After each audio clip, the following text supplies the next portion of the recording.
Please work. Oh, you pushed the live button. Oh, okay. Okay. Hi, everybody. Welcome to another episode here at Wired Different. Technology stuff is fun this morning. So I'm Christina Blue Hooper, your business designer. I have with me today Victoria Caldwell, fractional COO and expert of people systems and mindset. Melanie Branch, the expert at getting your brain to do what you need it to do. So today we have a really good topic, and it's all about getting your brain to do looking good. So you can feel good, right? So we're talking about building a CEO wardrobe that works for you. So let's start, like I like to start, from like a definitions perspective. Melanie, when we're talking about a CEO wardrobe, since this is kind of your area of expertise, what does that mean? It is a strategic, well-designed, thought out, intentional wardrobe that every piece makes you feel like the baddie that you want to be in the future. It is building a capsule wardrobe, which takes the stress out of getting ready every day and makes you comfortable and confident and able to take on the world. I like that. That's a lot. Yeah, I like that. And I know my own personal experience after working with you and starting to feel better and actually think about my clothing and find clothes that were comfy and still looked good. And now it's like my brain won't even get into gear unless I spend a few minutes getting ready. And people think that like, oh, I wouldn't put that much effort into hair and makeup and clothes every single day. I'm not going to spend an hour doing that. Y'all, this is 15 minutes. I'm not a spend an hour getting ready person either. That doesn't work for me. Right? Yeah. Melanie enjoys it, and sometimes she'll spend longer, but I'm not one of those people that does that. So that's kind of, it's really important. All right, let me pop up. Yeah. First questions here. How much does your personal style impact your brand identity as a founder? This is a good one. It's a very good one. I tell all of my clients when they're talking about, okay, so I have to get ready every day and I have to do this and I have to do that and I have to do content. And I said, listen, if you think about it like this, if you're being authentic to yourself when you get ready every day and you're putting together a look, it doesn't have to be, drag queen inspired like mine. Like Christina said, you can take 15 minutes, you can take 5 minutes to get ready. I like makeup and hair. This is me. But when you do that, then to get authentic on-brand content, all you have to do is document your day. So if you put your look together every day and then you document, oh, here I am at my computer, here I am getting into the car, here I am doing this, your brand is always, like, your stuff's always going to be on brand. It's like eliminating 5 steps by just getting ready in the morning. No, and getting ready with something that's consistent. Right. And that's something that, I've told people a lot of times, like, find something. I knew this one lady, red lipstick all the time, red lipstick. Right. Yeah. Victoria does it. And it's what you recognize. She would go red lipstick, red shirt. So she would have different blazers. She would have different stuff going on, but she was always in red lipstick and a red shirt every time you saw her. Right. Like, I've got my blue hair. Every time you see me, blue hair. I can do glasses. I can do contacts. I can change my clothes around. I can do whatever I want, but my blue hair is pretty consistent. And I wear fun hairstyles, most of the time. And Melanie's got her pink going on. Victoria's got the purple hijab, got the red glasses, the red lip. So we're talking about branding. That's kind of the stuff we're talking about. So when somebody's scrolling, they're like, ooh, that person. I know her. Yeah. And that's what we're trying to create, right, by brand identity. And let me tell you how powerful this is, and how your subconscious will actually, now that you were talking about this, it brought up a memory of someone I work. She actually became a client, and she wears a hijab, and it's always the same kind of hijab all the time. Somebody said something about her, and he's like, "Do you know who she is?" And I said, "I think, is that the one that wears the white hijab, on all of whatever?" And that was it. Because, and it wasn't that I had any experience with her, that I was a follower of hers, that I knew her. It was just that subconsciously, when somebody mentioned a name, I could already pull up her picture. Yeah. And her name without knowing who she was really. And it was just sitting there in my subconscious the whole time. Yeah. I know, That's like powerful. for me, I struggle to connect like who I see online versus in person, even when I'm at events. I Yeah. can't, like, the 2D person to the 3D person doesn't mesh in my brain for some reason. But if there's somebody who has a really strong brand identity, I can still recognize them in person. Yeah. So it's like there's a few people that, you know, they always wear that hat, like the same hat all the time, or they always have the same color on, or they have a bright hair color, or they wear the same types of like clothing all of the time. And it makes it so much easier for me to pull that person up in my brain and recognize them.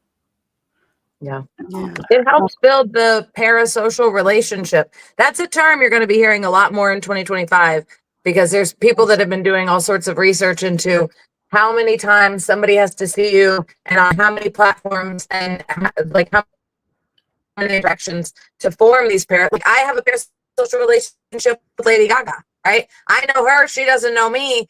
And so when you're building your brand, you're doing the same thing. So if you're recognizable fast, instead of, you know, taking 7 times for somebody to see you, they recognize you after 3 times. Think about how much faster that's going to be to convert them into a happy paying client. Yeah. Now I know this isn't one of our questions, but I'm gonna throw this one out here because mindset is huge.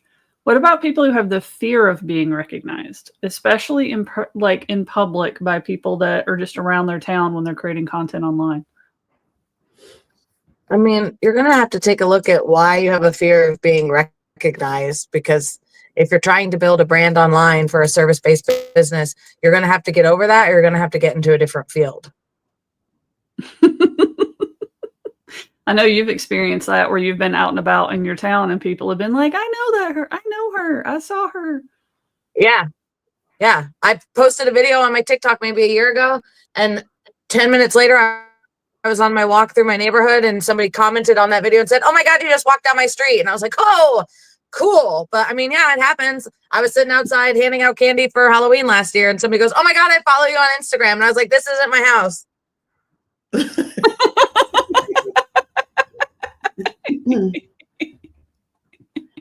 So, you know, it happens. But I mean, why be I think and you're going to have to be okay with being recognized. Yeah. Yeah. Well, I mean, that's the goal, right? So it's a glimmer of success, not something to fear. Kind of like we talk about with trolls and stuff commenting on videos. Like it's a glimmer of success, not something to be afraid of. Yeah. Yeah. I have one of my best friends. She looks like walking art all the time. She just all the time. And she's a content creator too. She's constantly being recognized. I don't even know how she puts her outfits together. I can't even, and she looks, I couldn't put on the exact same thing and without looking crazy, but she does it so beautifully and she's constantly getting recognized because her brand identity is just so, powerful. Yeah. I know some of the pushback we see when we look at people like that. And, I've seen Melanie talk to people on campus about this. And some of the first things that come back is, but I wouldn't want to do that. And I don't want to do that. Makeup is a huge one. That is one that we hear over and over and over again that people have very, very strong opinions about. Yeah. So do we actually need makeup to be seen as powerful and strong women, or is just great skincare good enough? I believe that we can subconsciously pick up on how well somebody treats themselves. So if you are charging for a service if you're charging a high ticket, you have a $10,000 program, you expect people to shell out $10,000 for your expertise, and you don't look like you take fantastic care of yourself, nobody's ever going to pay you that amount of money. So whether you can look fantastic with good skincare or whether you want to go with makeup, that is up to you. But we can tell when somebody doesn't value themselves and doesn't take care of themselves, and thus we will not spend our money there. So take that with whatever grain of salt you need. And again, I don't want anybody else to be me. And I don't need you to spend an hour and a half getting ready every day if that's not something you want to do. Don't wear makeup if you hate the way it feels on your face, because later we're going to talk about how important your sensory needs are when it comes to building your wardrobe. But you got to look like you take care of yourself. Yeah, like I couldn't do fake lashes. I tried. I watched your TikToks way back in the day, like consuming everything that you had. You would do those get ready with me's, and your routine was like intense, right? So I know like you use the drag queen thing a lot, but it's when you watch the drag queens getting ready on like RuPaul's Drag Race and stuff like that, and you watch you getting ready, like there's a lot of overlap there. The end result may be a little different, but there's a lot of similarities into all the layers and the potions and the stuff. And like I tried to mimic that, and I'm like, this is exhausting even trying to remember what to put on in what order and what places and how to get something to stick the right way. And like it wasn't working for me. So I'm like basic eyeshadow, my eyeliner is a stamp. Done. You do more than I do usually, so I got my lipstick. I'm good. But yeah, but I don't feel off. I can wear it. Yeah. I cannot wear it. If I put the pressure on myself to have to do it, that's when I start to do it. But if I wake up one day and I'm like, oh, I'm feeling extra, whatever, I'm gonna put on some extra makeup today. But my lipstick. That has to stay. But it's because I like it for me. And I mean, I don't have like an intense skincare routine. I get my makeup off at night before I go to bed. I put a moisturizer on at night. I put a different moisturizer on in the morning. Basic makeup. And when I was running around at TNC, like this lady who works in a Korean skincare company, right, was like, your skin is fabulous. What do you do? And I'm like, exist. I don't know. Yeah. I've never gotten compliments on my skin before, like ever. And that was it. No foundation, no big fancy routine. So, but I mean, you pick up on if people are taking care of themselves. Yeah. I think that's one of the things when we look at people who are successful, that's really what we're looking at. Because under the surface, I'm going to tell you, a lot of the people who look successful are not successful. I've been behind the scenes. I've been under the hood in a lot of businesses. They're not the successful that you think they are, but because they feel good and because they look good and because they present themselves as the success they're reaching for, you see them and you're like, I want to be you. I want whatever you're drinking. I want whatever's in your coffee, right? Like whatever elixir you're chugging on a daily, pass over the cup, please. All right. So makeup's a huge one that we see. Hair is another one that we see. A lot of people get around me and Melanie and end up coloring their hair. Can't imagine why. So like how much does hairstyle really contribute to authority, visibility, branding? My main point with hair and hairstyles.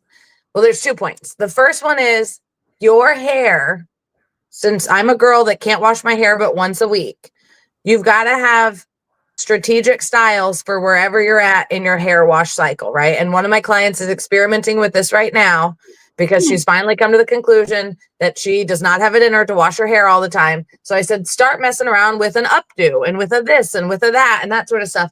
And so towards the end of her hair wash cycle, when she's getting ready, she has this new voluptuous, almost like Pam Anderson in the 90s updo that she's getting so many compliments on. And she's like, I used to avoid an updo because I was afraid of how I was going to be seen. But now people are loving it on me. And they're like, oh my God, your face just shines. So the first one is it's got to be strategic. So when I go to bed tonight and I know where I'm at tomorrow, what I have on my calendar, how much time I want to take to get ready and where my hair's at, that's going to be indicative of if I have the beanie on or if I'm wearing the headband or something like that. And then the second thing is be very careful with your hairstyle that you are not going to be dated in 1 year or dated in 2 years. Because if you're, especially if you're doing like a branding photo shoot and you do some sort of hairstyle that's really popular right now, it ain't going to be popular 365 days from now. And those pictures are going to make you cringe and you're not going to want them. So make sure that you're going with the timeless, quote unquote, effortless style so that it works all the time. Yeah. Or get regular brand photo shoots scheduled. I know some people who once a quarter, once every 6 months, once a year, they're getting new photos. It's one of the things they do for themselves. It's a version of self-care for them. I have never gone and gotten a professional photo shoot done. They intimidate and scare me. It is on my list though. I will do it. I know I will. But like the photo that I've got floating around that everybody keeps complimenting on with the updo and stuff like that, I took that as a selfie in my bathroom after I got ready and felt like I was feeling like hot shit and looking good in the mirror. Right? Like if you look at it, you can tell that my arm is holding my phone because it, but I'm just like in my bathroom and just photoshopped. Not even Photoshop, y'all. I did it in Canva. Why are we even using Photoshop as a word anymore? I didn't Photoshop it. I Canva'd it. And you submitted it to the 2 pics a day group on Instagram, and it inspired a whole bunch of people to take a cute selfie that day too. Yay! Awesome.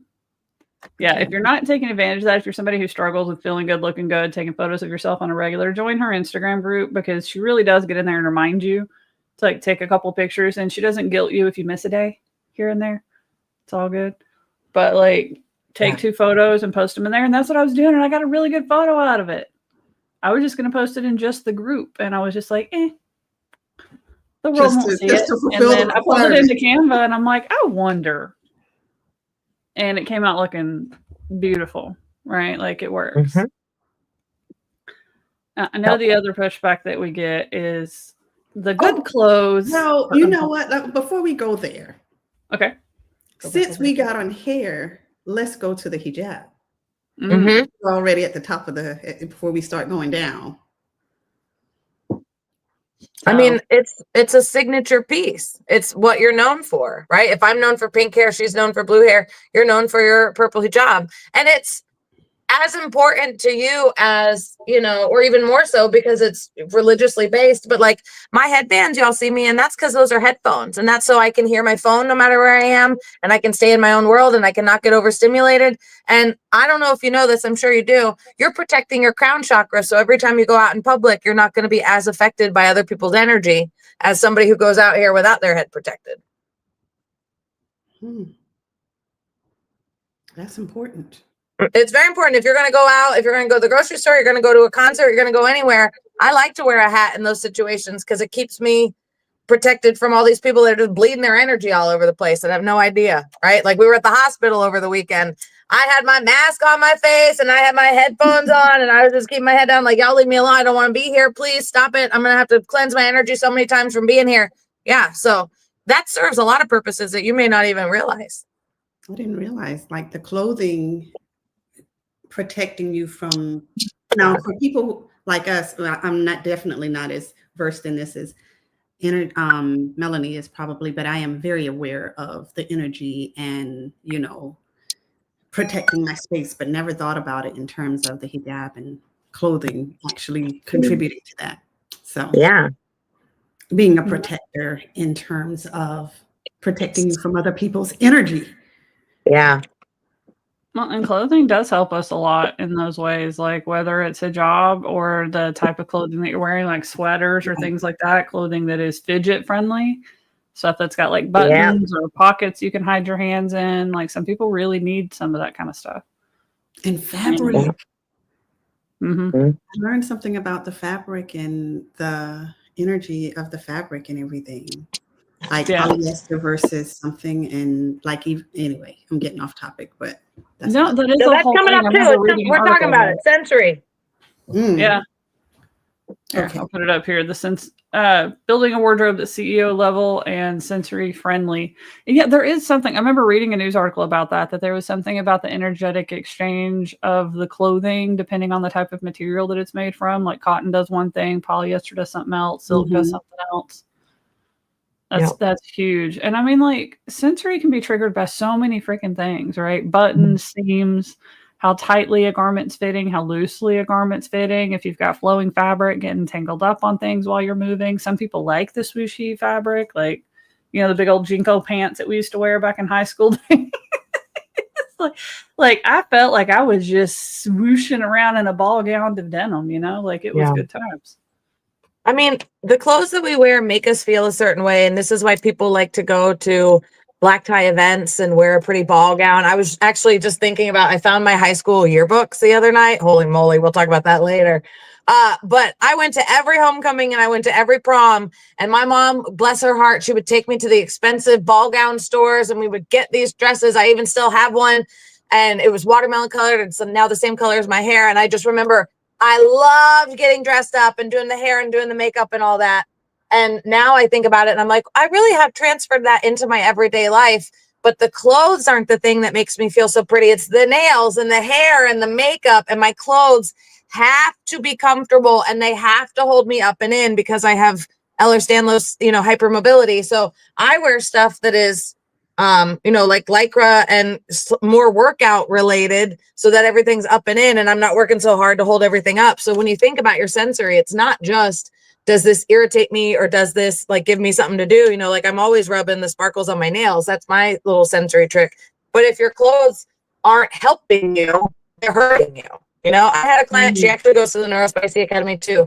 She graduated from my 6-month program. And in her mind, work clothes had to be uncomfortable, button up, boring, ugly, not cute. And her hanging out at the house clothes had to be scrubby, t-shirts and shorts that had holes in them and stuff.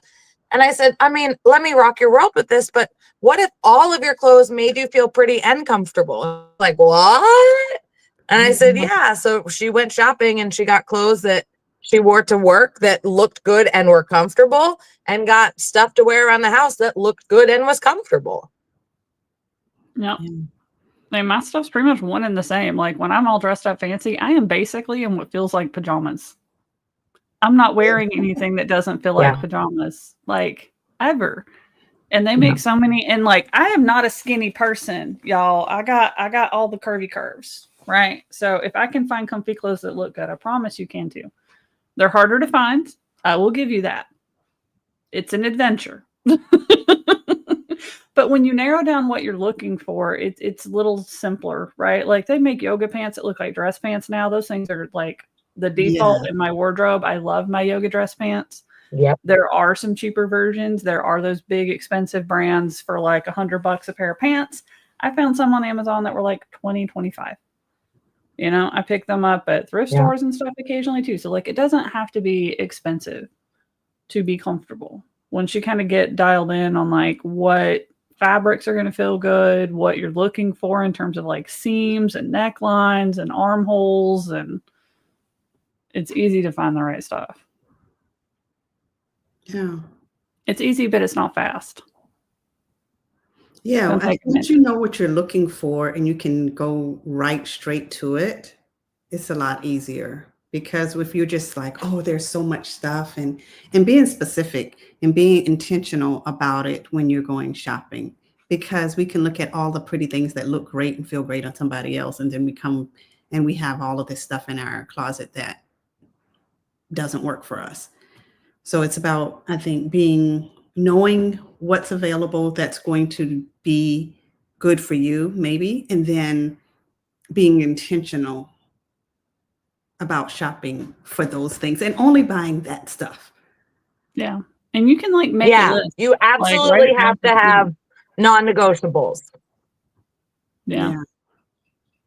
I mean, like, I want my stuff to be stretchy fabric. I'm not going to deal with anything that isn't a nice stretchy, like moving fabric. I like something with it, something going on at the neckline on my shirts. I don't like a real tight neckline. I want something that's got like some type of accent or something along those lines. Can't be really tight around my arms. I can wear sleeves, but they can't be tight sleeves.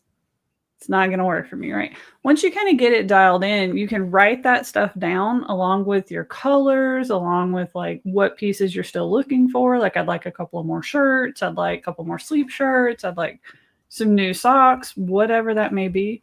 Take that with you. Carry it with you all the time. Put it in your phone. Put it on a piece of paper that you carry around, that you put in your car with you, something so that you have it. And when you come up upon something, you're like, does this work?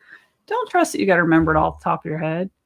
Yeah. Because it's going to take a minute to figure it all out. And there's going to be a lot of things that you're trying to keep up with while you're learning what your style is. And it's a process. I mean, it took me probably 6 or 7 months to really like test out some things, try some things, settle on some clothing, some hairstyles that worked for me and didn't give me a headache and didn't make me feel like my hair was being pulled too tight. Make sure my makeup routine isn't too complicated, that it feels comfortable on me all day long, that my clothes feel good. I mean, it was probably like at least 6-7 months to really figure that out for me. Like it's simple, but it's not fast for most people. I mean, I guess if you have a ton of money and time, you can go replace your whole wardrobe in a couple weeks. Enough money. That's not most of us. Somebody to go do it for you. I But mean, then the I would first say place that. that you want to start, and this is what I tell everybody. You want to take my quiz to find out which of the 4 founder style archetypes you are. And then second, you've got to clean out your wardrobe. I don't care if you've got a big closet or just a dress, whatever it is. And I have to clean out my wardrobe, even though I have a very specific capsule wardrobe every couple months, because I do like to buy a couple new tank tops here and there, as long as they're the colors that I like, the cut that I like, all that sort of stuff. And they just don't make clothes to last anymore. So you've got to start with a clean slate. You don't have to get rid of everything, but you've got to eliminate all the stuff that you don't wear. Like, stop looking at stuff in your closet that you haven't worn in literal years. You don't have to get rid of it, but box it up and get it out of your everyday eye line and make space for the new stuff to come in. I just did that probably a month ago, and I loved every single piece. But most of it I can't get in anymore.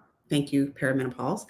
The other portion is I shouldn't have bought it anyway. And I never wore it. Still had the tags on it. And I gave it to my sister-in-law, and she was like, "Oh my gosh." Because everyone loves my clothes. It's just that, and I still got a closet full of it. So I got to go right back. I don't even know how that stuff got in my closet, because now I'm like, well, what did I get rid of? Yeah. So I got to go back through again. Yeah.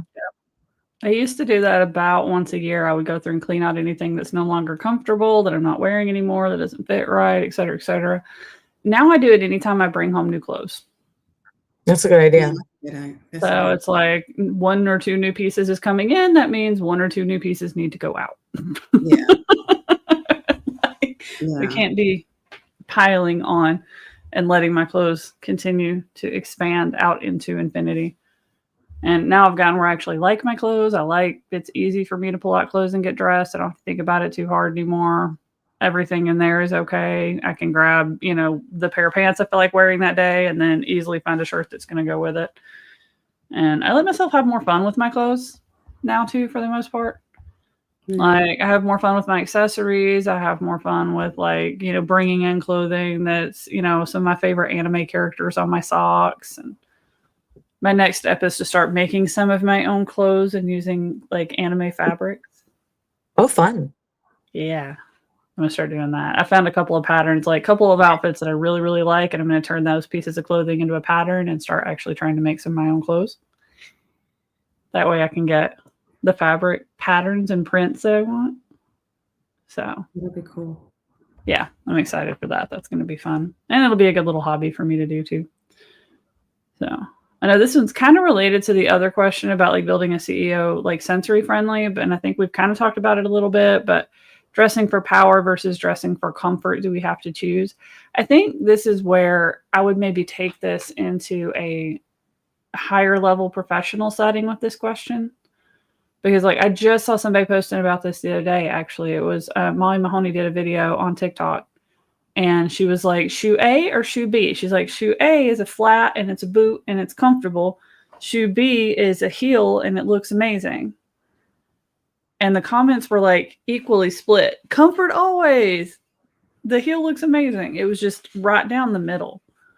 So especially in situations where we feel like we need more power. So sales calls, speaking on stages, in-person events. Do we really have to choose the heel, or can we be comfortable? When you know what your iconic style is, just you being 1,000% unapologetically authentic. That's what makes an icon. Think about Cher and Lady Gaga and Rihanna. They have never apologized for who they are in any iteration of themselves, right? So if you really just want to be iconic, just stop apologizing. But when you really develop your CEO style, you'll know what your non-negotiables are. And for me, I'm 5'3.5", but I wear a size 10 shoe, and my feet are as wide, if not wider, than my husband's, who's 6'1". So, and my mom used to always joke that you need a strong foundation in life, and there was no knocking me over. So when I tell you my feet do not go into high heels, right? When I was a kid, we had to go to the special shoe store called Snyderman's, and I didn't get to look on the wall at all the shoes and pick what I wanted. They would measure my foot and then bring out whatever they had that would fit it. I'm not even joking.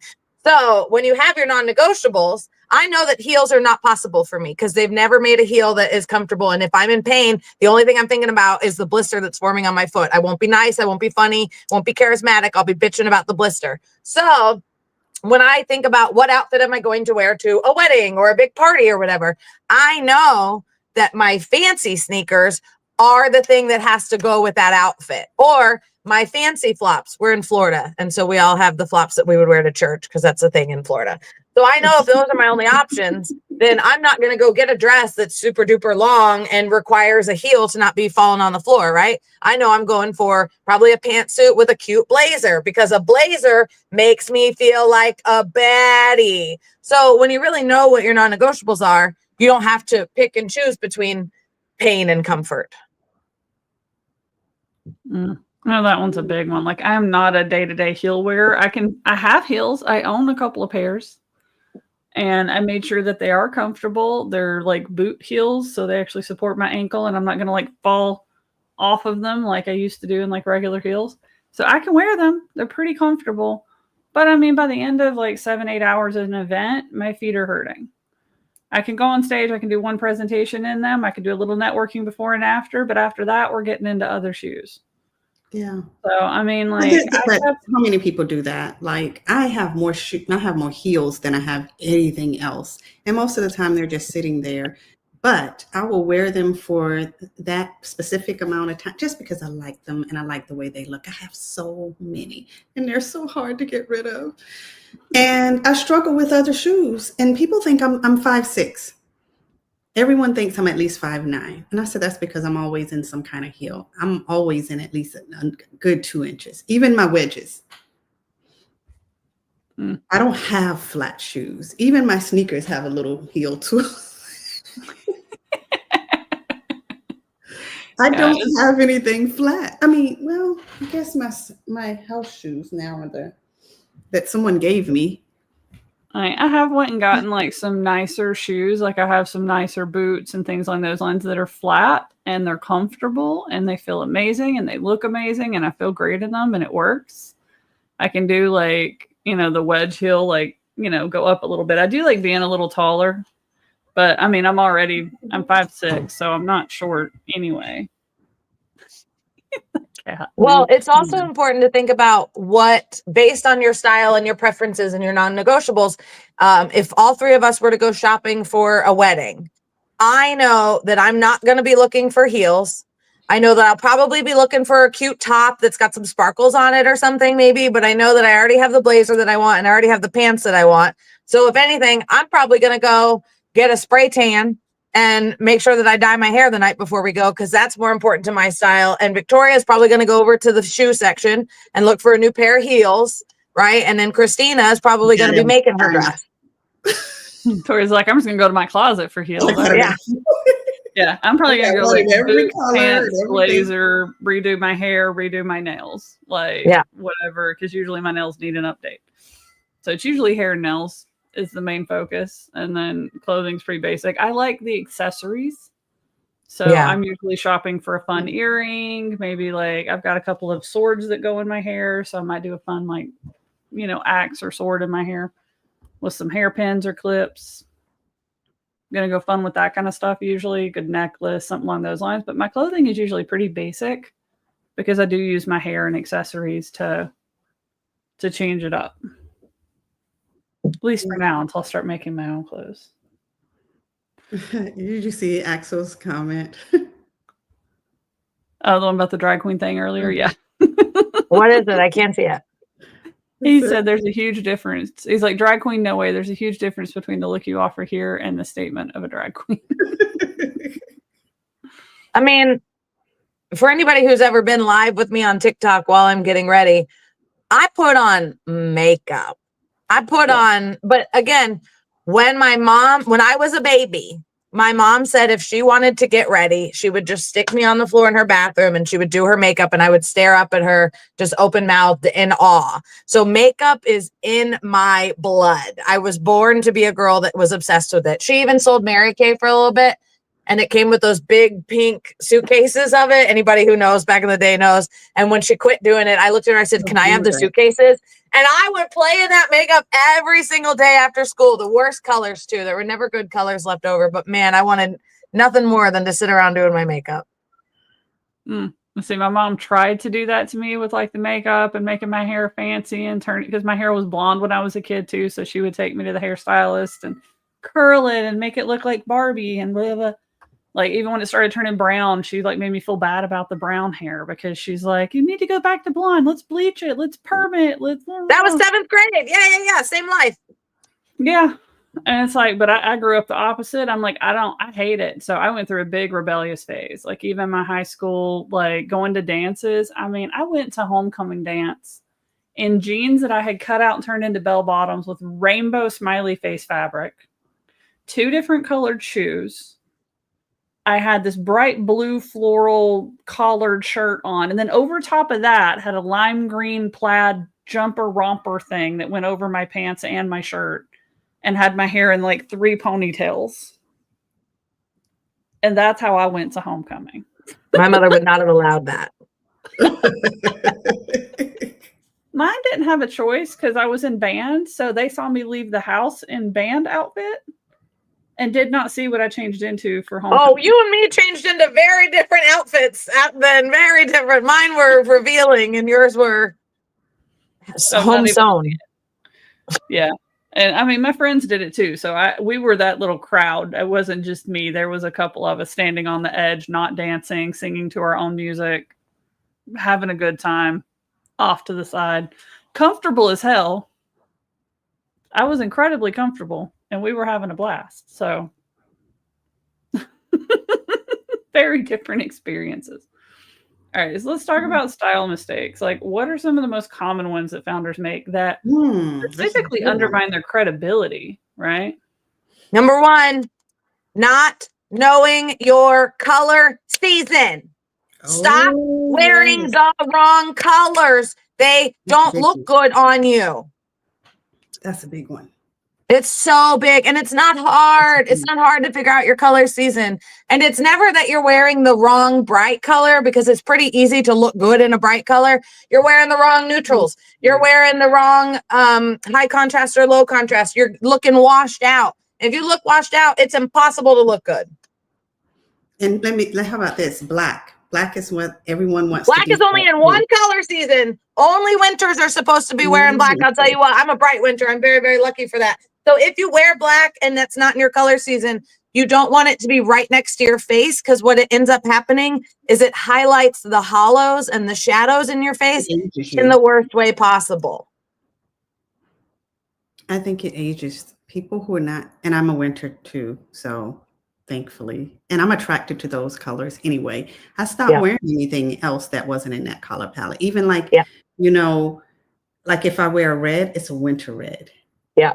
You know, it's not a red that one of my students told me a long time ago. She said, every color looks good on you. I said, well, maybe I only wear colors that, right. But I don't. I mean, I wear winter colors. Yeah. Thankfully, I can wear black and white. Yeah. They work really, really well, and red. Yeah. But those particular, you know, if I wear a different shade of red, like it's not a, maybe it's an autumn red or whatever. Oh no, it's not good. It's not good. And knowing your colors makes it easier to buy makeup, easier to do the right hair color, easier to buy the right clothes, right? You should, I don't look good in pastels. Pastel is not it. And that's good, because I like a jewel tone. I like a practically neon. Obviously, I like colors that are here and in your face. So, you know, knowing what works on you and what doesn't work on you is so important. And also knowing what patterns and prints work best on you.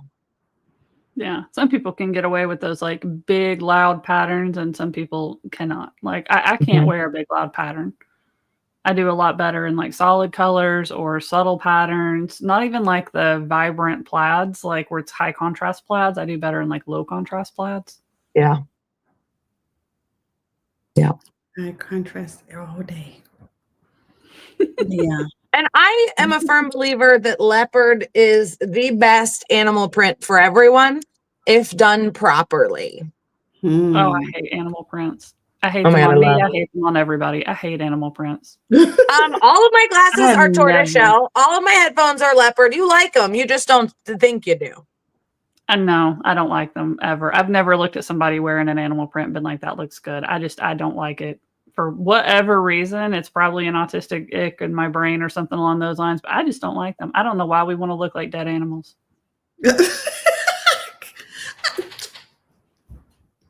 I don't. Maybe I want to look like a baby leopard. No. I like animal prints.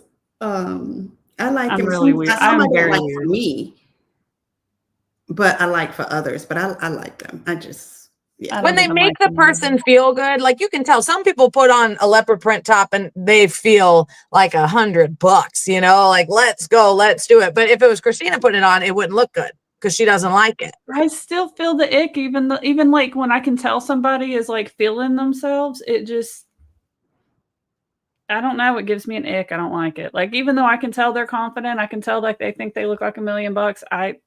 I can't with an animal print.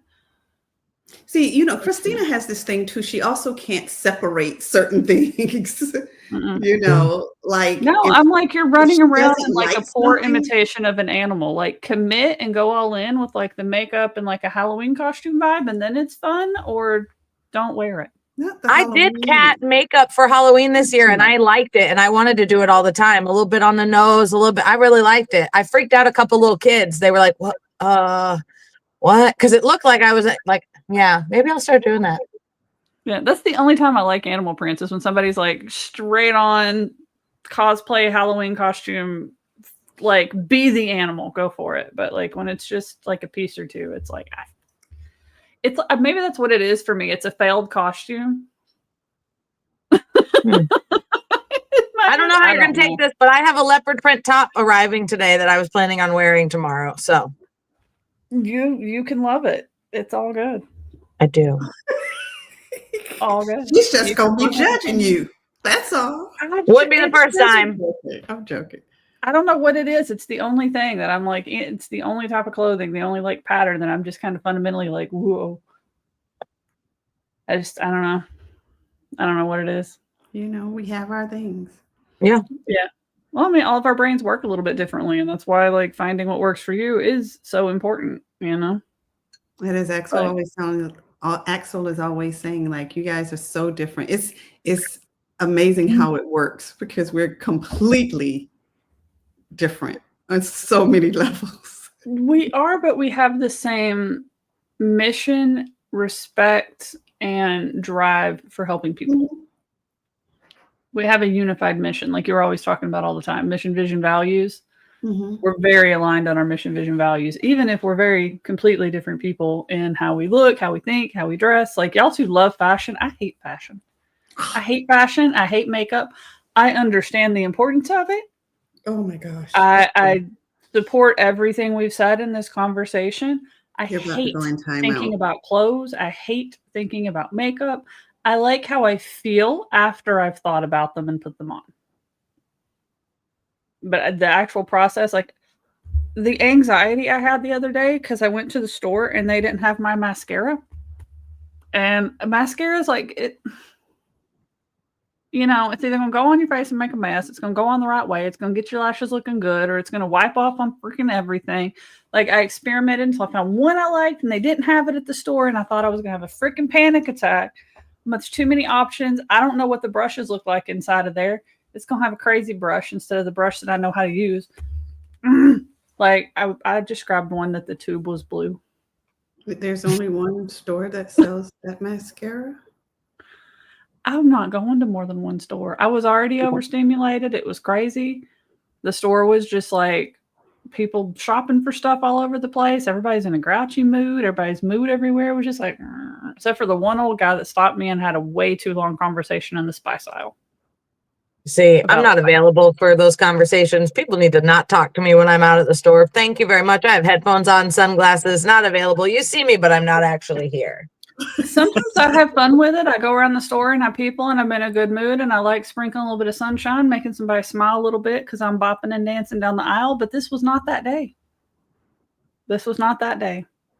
And I'm like sitting here looking at 30,000 freaking mascaras and trying to figure out which one to get. And some people, like, I'm sure you guys would have fun being like, let's pick one out. Let's look for some colors. It's, oh, here's some fun makeup. I'm like, I want out of the section of the store so fast. It's driving me insane. But yeah, so I literally, one of the mascaras, the color is black, but the tube was blue. So I'm like, that one's meant to be. Here we go. I hate it. I absolutely hate it. And now I'm still trying to find my mascara, but I haven't braved the store again yet. It just goes all over my eyeballs. I go to put it on and it's just like all over my eyelids and all kinds of crazy, and it won't just stay on my, and it's, yeah. I will also say another style mistake for founders is thinking that certain pieces make them look credible, but they don't, right? Like if you're wearing the wrong style blazer or jacket for your body type, if the sleeve length is not right, if it's not right in the shoulders, if it's too long, too short, you know, if it's a real, what's the word I'm looking for here? If it's one that's really dated, it's not going to look right on you, right? So you really want to make sure that you know your proportions so that you're not just going out and saying, oh, well, I need a blazer and I grabbed this one and I think it works. Wait till you find the right one, or develop a relationship with a seamstress and a tailor, right? So if I go shopping at the secondhand stores with my kids, because they love that. I'm so glad this generation likes that. Man, it saves me a lot of money with these teenagers that don't stop growing. But I'll get pieces that I like that need to be tweaked, and I'll take it to my tailor. Yeah. Like not everybody can pull off those batwing blazers. Like Melanie can pull them off and they look great. I put them on and I feel like I'm running around in a cape and it's great. But because I'm a little on the extra voluptuous side, it also makes me look about twice as huge. Yeah, you got to be careful. You got to show your shape, or you can't be shapeless. Yeah. It's like, that's a big one, I think, like big style mistake there is, especially when you're in a bigger body with bigger proportions, we tend to want to wear baggy clothes because we feel like it hides the parts that we don't like, but it also hides any parts that are good. Like I do have a curve. My hourglass is bigger than most people's hourglasses, but it's still there. Right. So like if I wear something like big and baggy and you don't get to see my waistline, I've just gained about 60 pounds. You know, I might not like some of the rolls on my waistline, but I look a lot worse when I don't have a waistline. And it's also important if you're on a journey, you know, like my walking journey for the past 2 years, that's been slowly transforming my body.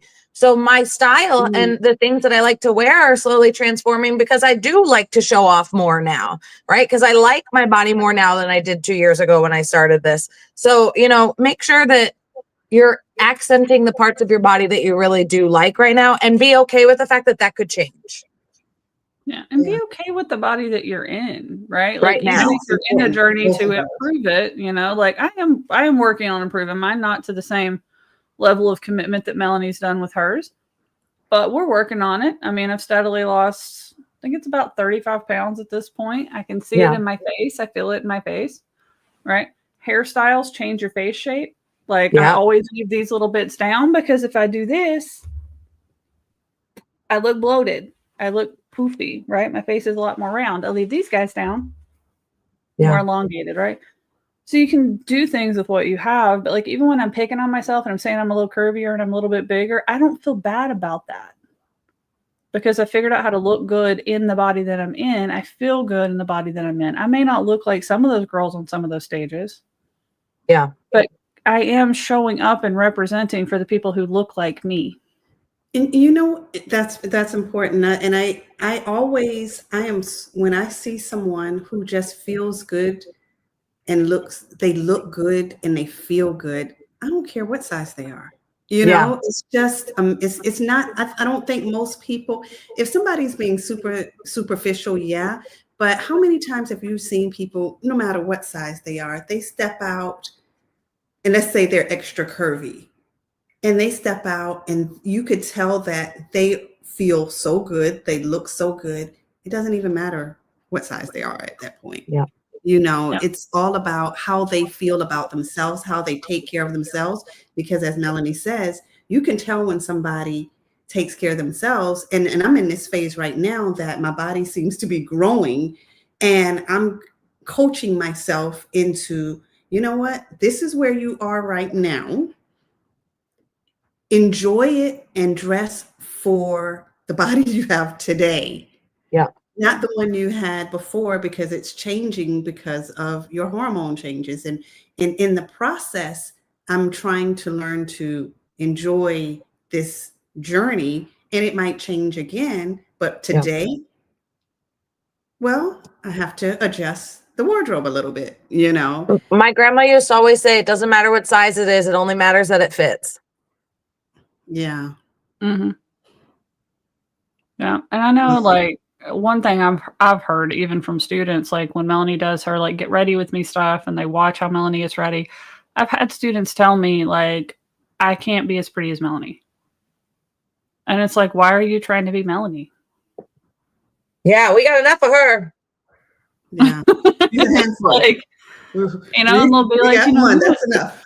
Yeah, I mean, they've even told me like, you and Melanie look so good. You look like you've got your stuff all together. Da, da, da, da, da. And I'm like, I'm gonna tell you right now, my version doesn't look anything like Melanie's version. Like the end result is that we've got hair and makeup and that kind of stuff going on. But like, I'm 10, 15 minutes and whatever bare minimum product I can put on my face and stuff to make me feel good and look good. And I can't do big lashes. I can't do all the layers and the contouring and the lips. And like, I can't even do a lipstick like Victoria does. I hate the feeling of lipstick on my lips.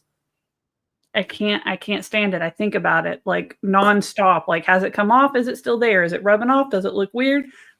I'm like, we're just gonna, no, I can't with lipstick. Right. So it's like, you're not trying to look at somebody else and be like, they're so pretty and I want to try and mimic what they do. Yeah. You're trying to find what works for you. Cause like, if you could sit there and I tried, I'm going to tell you right now, for everybody who's looking at Melanie and watching those videos and trying to be Melanie, I tried. I was freaking miserable. Like, I started trying to do the contouring and I got the contour sticks and I got the fake lashes and I even had Melanie as a coach and like I was asking questions like, how do you do? What do you do? How do you do? And I was trying to do the same kind of thing. I felt like a flipping clown. Melanie looks phenomenal, but when I put all that stuff on me, I felt like a flipping clown. Like it was, like, I felt like I had Halloween makeup on my face. Yep. Yeah. It just Even didn't my work. wedding makeup, it was so much more than I would. It was nice, but it wasn't something that I felt good in to wear all day. It wasn't, it was pretty, but I wouldn't do it every day. Yeah. And even I know my limit. Like, it was like, if I have a full face, I have 8 to 10 hours before I'm overstimulated. So last night I had a call at 7 p.m. So yesterday I didn't put my makeup on until 11:30.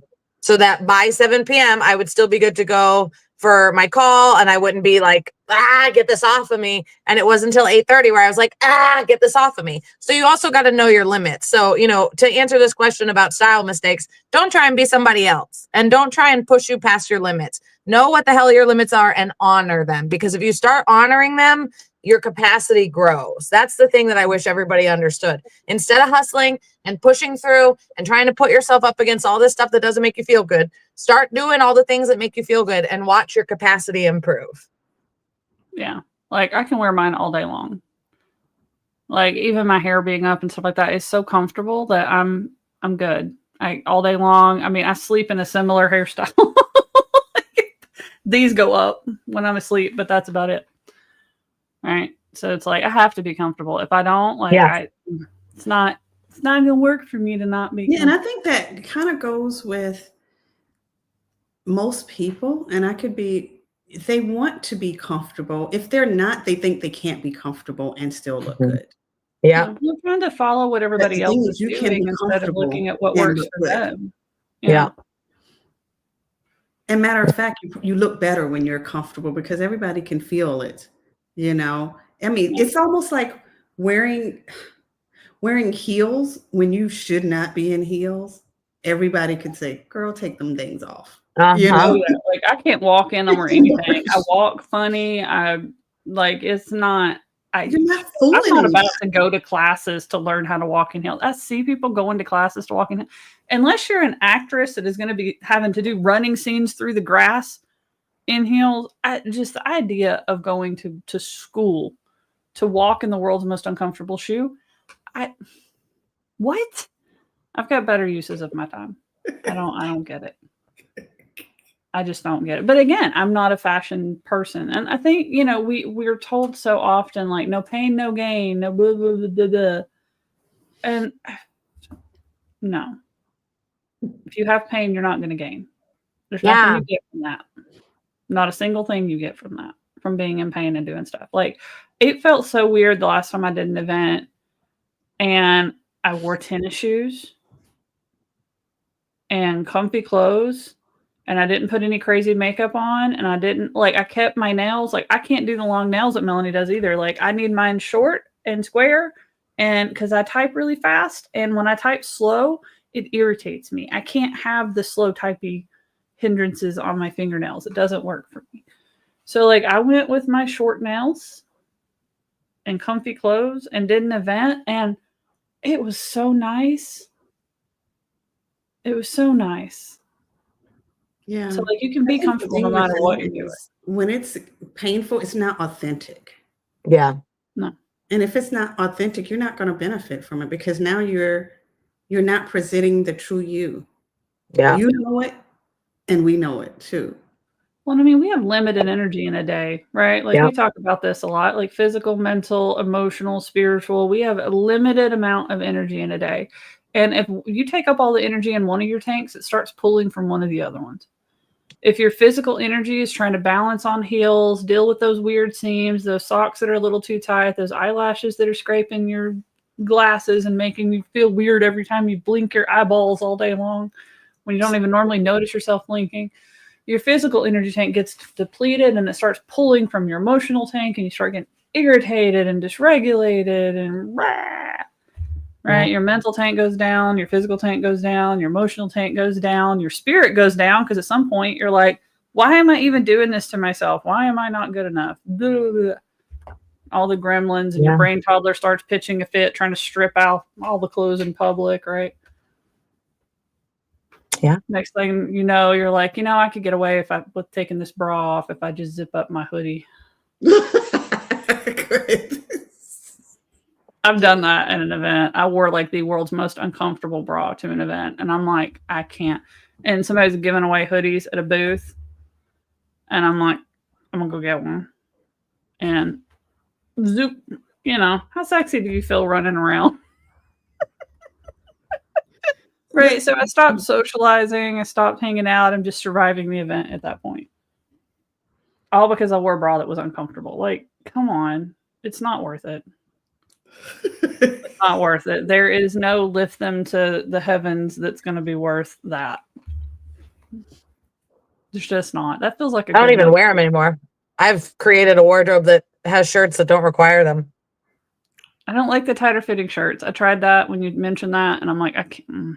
I like my shirts to be looser. I mean, even this one that looks a little bit more form-fitting is like, I can put my knees in here with this one.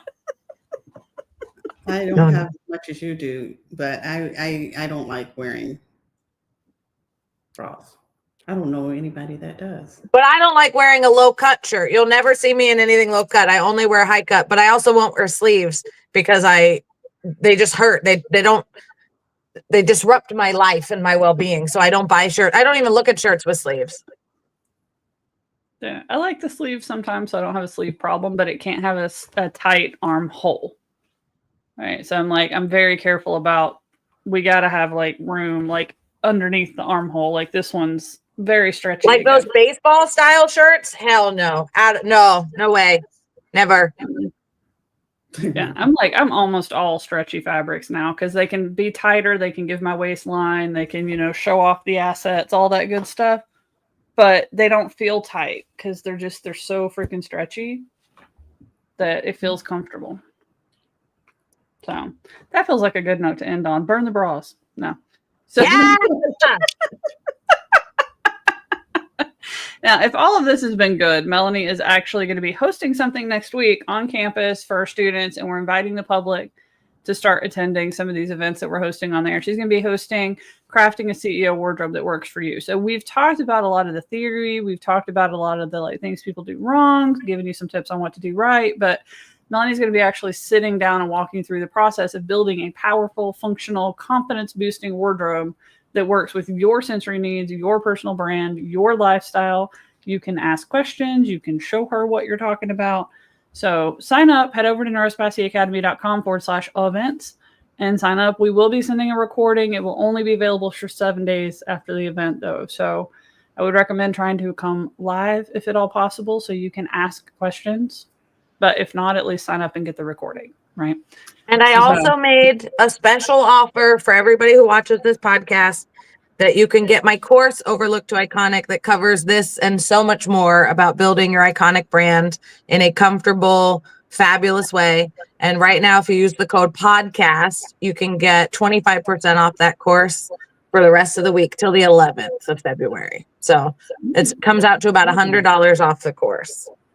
Nice. Oh, so nice. that's definitely something to take advantage of. I have seen under the hood of that course. It is very good. That is a very good offer. So definitely check that out. And then we hope to see you on campus next week with Melanie crafting your personal CEO wardrobe. So until next time, guys.